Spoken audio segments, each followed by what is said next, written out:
வண்டி ஓட்டிட்டு போகும்போது ஆக்சிடென்ட் ஆயிடுச்சு.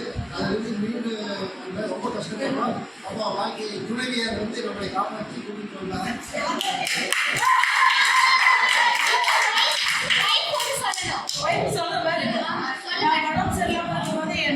அம்மா மாதிரி பார்த்துக்கிட்டேன்.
நிறைய இருக்குது. அது எப்படி சொல்றேன்னு தெரியல.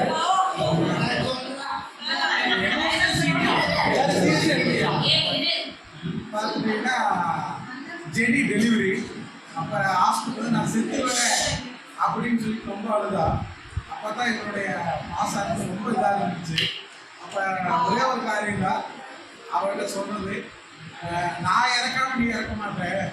அப்போ ஒரு நாள் நான் செத்துக்கு அப்புறம் சாப்பிட ஒரு நாள் நீ சாக மாட்டேங்க. அப்போ அந்த அளவு ஸ்டாப் ஆயிடுச்சு. அப்போ நல்லா குழந்தை பிறந்துச்சு. அப்போ கொஞ்சம் தைரியம் ஆகிட்டா. அப்போ அது வந்து ரொம்ப நாங்கள் இணைப்பிரியாத நட்பு தான் இருக்கிறோம்.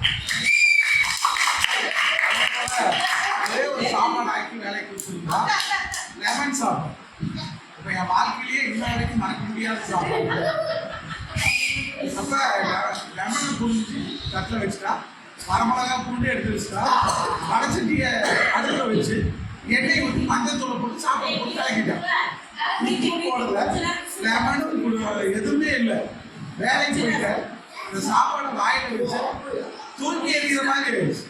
ஆனால் ஒரு நாளுமே அந்த சாப்பாடை இன்ன வரைக்கும் என்னால் மறைக்க முடியும். ஆனால் அந்த எதிரிக்கு கூட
எல்லா பேஷண்ட்ஸுக்கும் அம்மா தான் கூட இருந்து பார்த்துட்டாங்க. ஒரே ஒரு பேஷண்ட் கூட அட்டெண்டா இருந்த ஒரே ஹாஸ்பிட்டல் மட்டும்தான்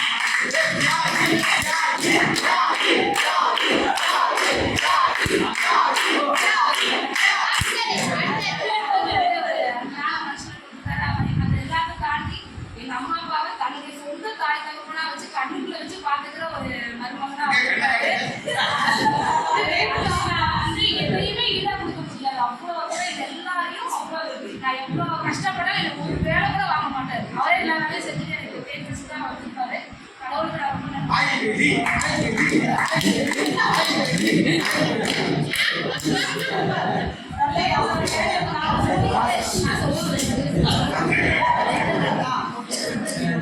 திருமண வாழ்க்கைய மறக்க முடியாத சம்பவம் பார்த்தீங்கன்னா நாங்கள் வந்து முதல் நாள் வந்து பொண்ணு பார்க்கறதுக்காக நாங்கள் திருச்சிக்கு வந்திருந்தோம். திருச்சிக்கு வந்தோடனே நான் ரயில்வே ஸ்டேஷன் இறங்க உடனே ஏற்று விட்டுருது. என்னடா நம்ம இன்னும் அதை ரொம்ப ஹீட்டாக இருந்ததுனால ரொம்ப கஷ்டமாக இருந்தது எனக்கு. அப்புறம் சரி முதல்ல பொண்ணு பார்க்கறதா வீட்டில் போனோம். இதுக்கு வந்து முதல்ல அந்த டிவி வந்து அந்த இடத்துல சேர் போட்டு வச்சுருக்காங்க. இஸ்தர் வந்து நமக்கு அந்த பெரிய பெட்ரூமில் உட்காந்துருக்காப்புல. அப்போ வந்து நான் சரி எப்படி இருப்பாங்க என்னன்னு தெரியல அப்படின்னு சொல்லிட்டு நான் யோசிச்சுட்டு இருந்தேன் அந்த தருணத்தில். இப்போ கரெக்டாக இஸ்தர் என்ன பண்ணி கரெக்டாக இஸ்தர் வந்து சைடில் உட்காந்துருந்தேன். அந்த பக்கம் உட்காந்துருந்தாப்புல சரி கதவை திறந்தா நான் ஸ்ட்ரைட்டாக பார்க்குற மாதிரி இருக்குன்னு சொல்லிட்டு அந்த இடத்துக்கு இடம் மாதிரி இந்த பக்கம் சைடில் உட்காந்துட்டாப்புல.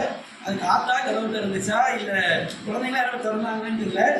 டக்குன்னு நானும் இப்படி பார்க்குறேன். எஸ்தரே அங்கேருந்து முதல்ல பார்க்குறாப்புல. அதை பார்த்த முதல்ல அந்த அனுபவம் ரொம்ப சந்தோஷமாக இருந்தேன்.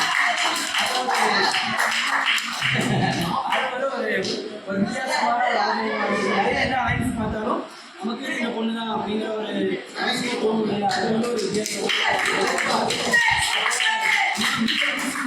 கேட்டாங்க பிடிச்சிருக்கானு. அப்போ நான் என் டக்குனு எப்படி அக்காட சொல்றதுன்னு தெரியல அந்த நேரத்தில். அதுக்கப்புறம் அக்கா சொன்னா ஓகேங்க எனக்கு பிரச்சனை இல்லைங்களா அப்படின்னு சொல்லிட்டு அது ஒரு முதல்ல எங்களுக்கு ஒரு மகிழ்ச்சியான தருணம் இருக்குது. அப்புறம் அது மட்டும் இல்லாமல் எங்கள் வீட்டுக்கு நல்ல ஒரு அண்டர்ஸ்டாண்டிங்கை கரெக்டாக கொடுத்துருக்காரு. அதுதான் பெரிய ஒரு விஷயம் நாங்கள் சொல்லணும். இப்போ அத்தை வீடு விஷயத்தில் எல்லாம் செய்யணும் எஸ்தர் என்ன நினைக்கிறாங்களோ அதை தான் நான் சொல்கிற மாதிரி நிறைய நேரம் இருக்கோம். எங்கள் வீட்டு செய்யணும்னா நான் என்ன சொல்லணும்னு நினைக்கிறோம் அதை எஸ்தர் சொல்லுவாங்க. அது வந்து ஒரு நல்ல ஒரு அண்டர்ஸ்டாண்டிங் கற்றுக் கொடுத்தாரு. இன்னொரு ரொம்ப மறக்க முடியாது இம்மானோட பிறப்புனால அவன் வந்து அவன் நவம்பர் 20 கடைசி டேட் அவன் சொன்ன டெலிவரி வரைக்கும் அவன் எஸ்தருக்கு எந்த பெயினுமே வரவே இல்லை. அப்போ வந்து நாங்கள் அப்போனா புதுசாக ரொம்ப பயந்துட்டு இருந்தோம் எப்படி. ஆனால் தலை இறங்கி அவன் கீழே வரவே இல்லை. டெலிவரி பெயின் சின்ன பெயினே எஸ்தர்னால தாங்க முடியாது. என்ன ஆக போதோ தெரியலையே அப்படின்னு சொல்லிட்டு கடைசி வரைக்கும் யோசிச்சிருந்தோம். என்னன்னா முதல்ல அவன் பிறந்ததுக்கப்புறம் எஸ்தரை காமிக்கும்போது சரி நான் பார்க்கும்போது ஒரு மகிழ்ச்சியான ஒரு இதாக இருந்தது. எப்படி சொல்கிறது தெரியல. இன்னும் நிறைய விஷயங்களை நாங்கள் எங்கள் வாழ்க்கையில் நடந்து நல்ல சம்பவமாக சொன்னாங்க. கர்த்தர் எங்களுக்கு செய்ய எல்லாம் நன்றி சொல்லிட்டாங்க. நான் நன்றி செலுத்துகிறேன்.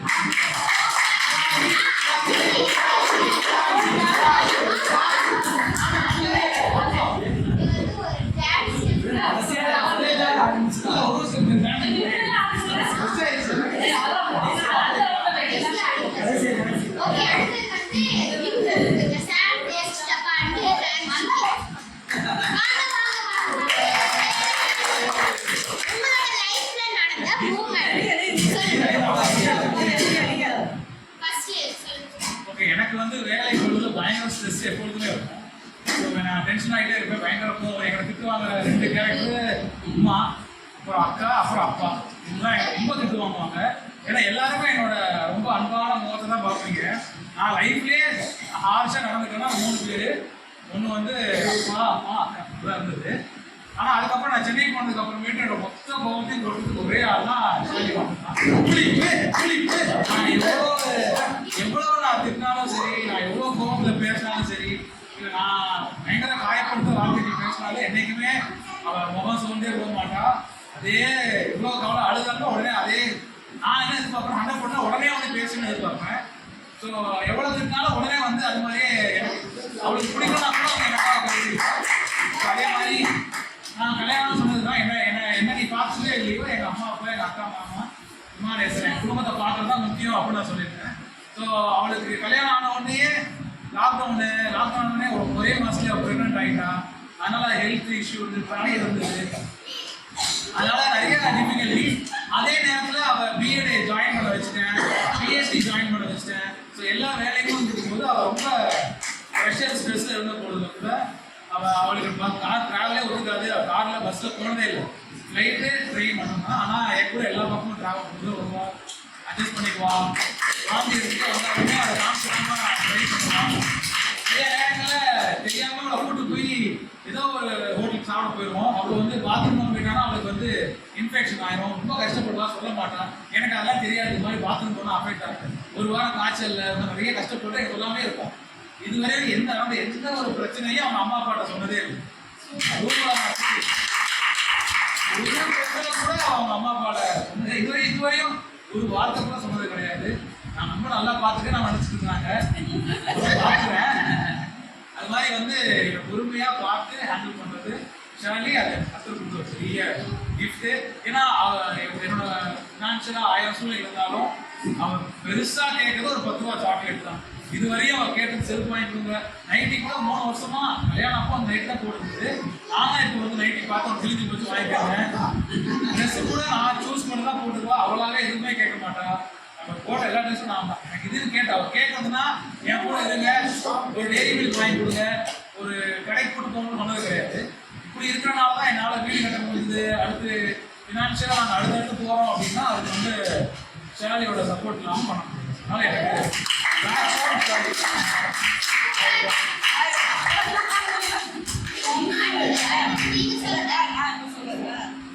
நான் வந்து இப்போ பிறந்து வளர்ந்தது எல்லாமே கேர்ள்ஸோட தான் ஃபுல்லா. ஸோ பாய்ஸ் எப்படி பிஹேவ் பண்ணுவாங்க, எப்படி இருப்பாங்க ஒன்றுமே தெரியாது.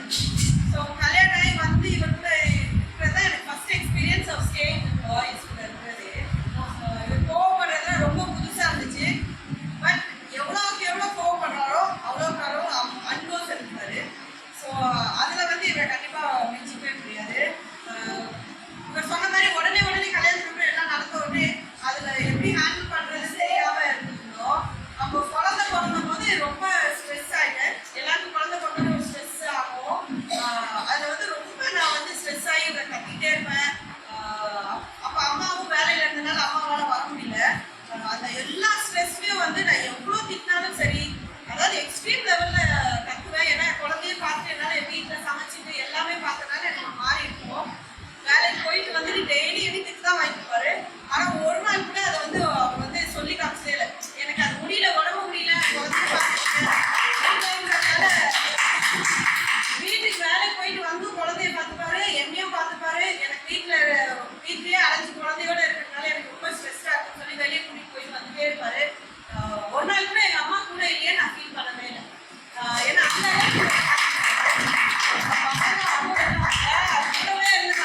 இன்னைக்கு வரைக்குமே நான் இவரை நம்பி நேரத்துல கூட்டிட்டு எங்க வேணாலும் போகலாம், எந்த ஊருக்கு வேணாலும் போகலாம். ஏன்னா அவர் எப்பவுமே ஒரு பயங்கர சப்போர்ட்டா இருப்பாரு.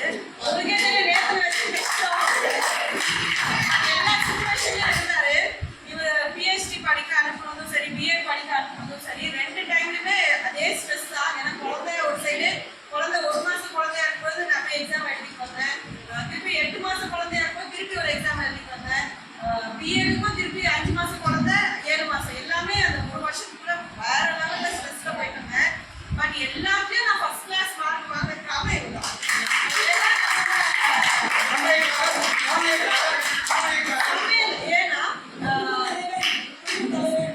ஏன் அப்படி சொல்றேன்னா, நான் படிக்கிறது ஒரு சைடு, பட் நான் படிக்கிற டைம்ல குழந்தைய இவர் பார்த்துக்கிறனாலதான் என்னால ஃபுல்லா கான்சென்ட்ரேஷனோட படிக்க முடிஞ்சிச்சு. ஏனோ தானும் எழுதி வரக்கூடாது, நீ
கல்யாணம் ஆயிடுச்சு.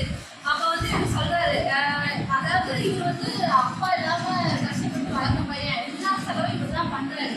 கல்யாணத்துக்கு வந்து எல்லா செலவும் பண்ணிட்டாரு.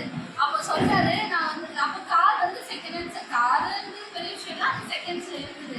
அப்போ இவங்க அம்மா சொல்ற, தம்பி காசுக்கு என்னடா பண்ணுவ அப்படி வீட்டில் ஏதாவது அமௌண்ட்டை பற்றி பேசும்போது இவர் சொல்றாரு, என் ஒய்ஃப் முதல்ல வரும்போது நான் புது காரில் தான் கூட்டிகிட்டு வரணும்னு சொல்லிட்டு என்ன பண்ணுறேன் புக் பண்ணி கூட்டிகிட்டு வந்து எனக்கு கொடுத்த பெரிய முதல் கிஃப்ட் வந்து கார் தான் ஃபர்ஸ்ட் தான் எனக்கு கிஃப்ட் பண்ணி கூட்டிகிட்டு வந்தாரு. அதுக்கப்புறம் இன்னொன்று என்னன்னா, இது வரைக்கும் நான் எவ்வளோ சத்தப்பட்டாலும் நான் ஒரு 2 நிமிஷம் ஜோசு பின்னாடி சுற்றி எவ்வளோ சத்தப்பட்டாலும் 2 நிமிஷம் பேசுறேன்னா பின்னாடி வந்து ஏப்பா ஏப்பா ஏப்பா அது வந்து ரொம்ப கெஞ்சுவாரு. அதை பார்த்தாலே வந்து பேசுறேன் அப்படின்னு சொல்லி ரொம்ப அது எனக்கு அது ரொம்ப சந்தோஷமா இருந்துச்சு. பரவாயில்லையே, நம்ம இவங்களை கம்பேர் பண்ணும்போது நான் கம்மியில எல்லா இதுலையுமே, ஆனா வந்து ரொம்ப பாசமா அது சொல்லும்போது நம்ம ஒரு தான் நான் ஆசைப்பட்டு அம்மா அப்பாவை வந்து வாங்கி கொடுத்துருக்காங்க, எல்லாமே வாங்கி கொடுத்துருக்காங்க. இருந்தாலும் அம்மாட்ட கேட்டா சாமி இரு அப்படின்னு சொன்னாரு. ஆனா இவர்கிட்ட நான் ஏதாவதுப்பா எனக்கு இது வேணும்னா இந்நாள் வரைக்கும் அது எதா இருந்தாலும் சரி, அது ஃபர்ஸ்ட் வந்து என்கிட்ட வேண்டாம் வேண்டாம்னு ஒரு மாதிரி சீட் போடுவாரு. நான் கூட சரி வாங்கிதான் தரவான்னு பார்த்தா அதை வாங்கிட்டு வந்து வச்சுட்டு அதை நான் வாங்கிட்டேன் அப்படின்பாரு. அதை அப்புறம் எங்கேயாவது கூட்டிட்டு போனோம்னா இப்போ ஒன்றும் இல்லை, இந்த முன்னூருக்கு வந்தோம் 2 நாளைக்கு முன்னாடி பாப்பா வந்து கூட்டிட்டு போனோம். அகைன் திரும்ப வர மாதிரி இருந்துச்சு. அவருக்கு வேலை ரொம்ப நெருக்கம். ஆனாலும் வந்து நான் சரிவா போகலான்னு சொல்லிட்டு எந்த ஒரு கோபமும் இல்லை. ஏன்னா நான் எங்கே போகணும்னு சொன்னாலும் நீ இங்கே போகக்கூடாது அங்கே போகக்கூடாதான் சொல்ல மாட்டாரு. எங்கே வேணாலும் நீ போகணும் சொல்ல. 2வது இவரை சுற்றி பசங்க ஜாஸ்தி. இவர் பசங்க கூட பேசினா நான் சண்டை போடுவேன். இவங்க பசங்க ஒரு 10-12 பேர் இருந்தால் நான் முன்னாடி பேண்ட் சட்டை போட்டு நின்னா கூட போப்பா நீ போயிட்டு வாப்பான்னு என்ன ரொம்ப நம்புவாரு. அதனால ரொம்ப பிரியமா இருப்பாரு. இது வரைக்கும் நான் பார்த்த வரைக்கும் ஜோஸ் வந்து ரொம்ப பாசமா இருப்பாரு.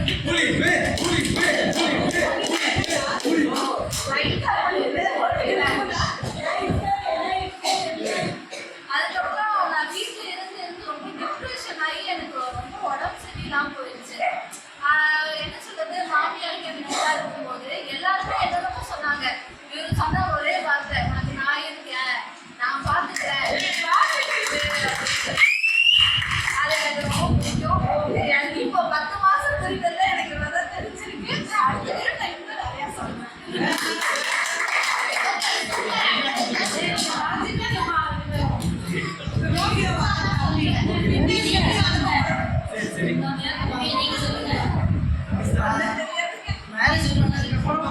மேரேஜ் பண்ணுறது கூட எதுவுமே தெரியல. ஆக்சுவலாக ஒரு ஃபோன் கால் எதுவுமே நாங்கள் 2 பேருமே பேசிக்கிட்டே இல்லை. ஆஃப்டர் மேரேஜ் அதுவும் ஒரே டைமில் பேசுகிறேன். என்ன பேசணும்னா என்னென்ன மாதிரி எது இருக்குது, என்ன இப்போ சுடிதார் மெட்டீரியல் இல்லை, அந்த ஜாக்கெட் இதுக்கு எவ்வளோ பணம் அந்த மாதிரி தான் பேசுனே தவிர மற்றபடி நீ எந்த மாதிரி கேரக்டர், ஏன்னா இவங்க வேறு சூழ்நிலை இருந்தாங்க, நான் வேறு சூழ்நிலை இருந்தால் ஒருத்தர் கூட மனசு வந்து பேசுனது இல்லை. ஆனால் மேரேஜ் அன்னைக்கு நைட்டு மேரேஜ் ஆனது வந்து சரியாக 1 வாரம் நைட்டு ஃபுல்லாக விடிய பேசணும். அதாவது அது எப்படி சொல்றது, அதனால வரைக்கும் அந்த ஒரு தாட் இல்லாமல் அந்த பேசியதெல்லாம் வந்து இவ்வளோ தூரம் இந்த 10 மாதம் சண்டை போட்டுக்கிறோம் இல்லைன்னா சொல்ல சண்டை போட்டாலும் எனக்கு 2 நிமிஷம் பேசணும். இவன் எனக்கு வச்சிருக்க பட்ட பேர் மட்டும் வந்து பார்த்தீங்கன்னா சொன்னா சிரிப்பீங்க. ஜட்டும்பா ஜட்டிம்பா, அப்புறம் அண்டும்பா, அப்புறம் ஜோசும்பா, அப்படி சின்ன சின்ன அந்த பட்ட பேர் வச்சு கூப்பிடும்போது எல்லாத்துக்கும் கூப்பிடுவா. அப்புறம் கடிச்சு வச்சுருவா அடிக்கடி. அதெல்லாம் சின்ன கடந்த மாதிரி வந்து அந்த ஒரு தரமா அப்புறம் கொடைக்கானல் போயிருந்தோம். நானும் பிரியும் மேரேஜ் ஆஃப்டர் பஸ்ஸே போகிறோம். ஒரு நைட்டு ஒரு 11 o'clock இருக்கும். சரியான குளிர். ஆனால் இவன் குளிருக்கு எனக்கு அந்த ஒரு இது தெரியல. இவனும் வந்து நானும் இவனும் அந்த வாக்கிங் போன மூமெண்ட்டு அதெல்லாம் எப்படி சொன்னால் அந்த ஒரு இயற்கையான தருணத்தில் ஃபஸ்ட்டு ஆக்சுவலாக நான் அந்த ஒரு தாட் வந்து நம்ம ஃபேமிலியை விட, அதாவது அப்பா இல்லை அம்மா மட்டும்தான், அம்மா கூட அந்த தருணத்தில் இல்லாமல் ஒரு முதல் முறையாக இருக்கும்போது அது எனக்கானவன், எனக்கு பாதி எனக்குள்ள இருக்கவன் சொல்லி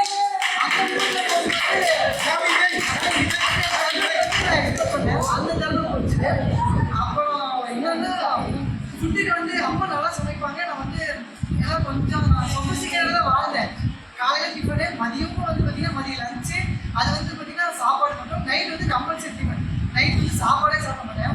எங்கே எனக்கு வரப்போகிற ஏதோ மாற்றி அப்படி இப்படி பண்ணிருந்தோம். ஆனால் எனக்கு எக்ஸ்ட்ரீம் நான் என்னென்னலாம் எதிர்பார்க்கணும் அதை தாண்டி சிக்கன் நான்வெஜ்லாம் இவளுக்கு குடல் நான் பிடிக்காது எனக்கு தெரியல. நான் தான் எடுத்துட்டேன். அந்த கவிச்சிலி எனக்காக செஞ்சு அவ்வளோ பிரமாதமாக இட்லி கொண்டு அந்த மாதிரி அசதிடா. அப்புறம் சண்டை மறக்கவே தரணும் அப்படின்னா நாளை கூட என்னதான் சண்டை போட்டாலும் பேசுகிறோம் நிறைய நான் பேசுகிறோம் அப்படின்னு. அப்புறம் அந்த அண்டர்ஸ்டாண்டிங் வந்து இந்த 10 மாதத்தோட இல்லை.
அநியாயம் பண்றீங்கப்பா.